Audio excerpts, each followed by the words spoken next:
4 дена без струја се дел од жителите на улиците Караорман и Дебарска во битолската населба Бај. Причина е целосно опожарен трансформатор, поради преоптовареност со нелегални приклучоци, велат од Евана. Ваквата состојба предизвика проблем кај граѓаните кои се затоплуваат на електрична енергија и редовно си ги плаќаат сметките, а сега немаат струја.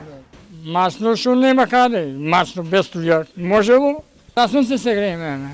Излеговме да земеме лепче и на сонце. Направи што побрзо. Умираме од ступ, немаме дрва да се грееме. Ова трафостаница е наменета за онолку приклучоци колку што се пријавени.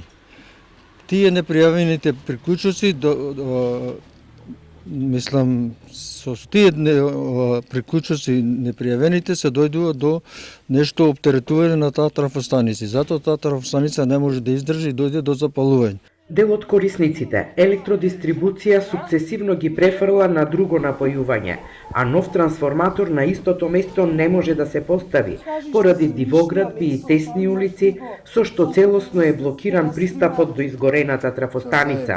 Од Евана велат, сега се бара нова локација, каде екипите со механизација ќе можат да интервенираат. Трафостаницата на Битолскиот Бај изгоре во саботата околу пладне, а пожарот бил изгаснат од Битолската противпожарна единица, па е избегната поголема материјална штета и ширење на огнот, а увид на местото на настанот направи и полицијата.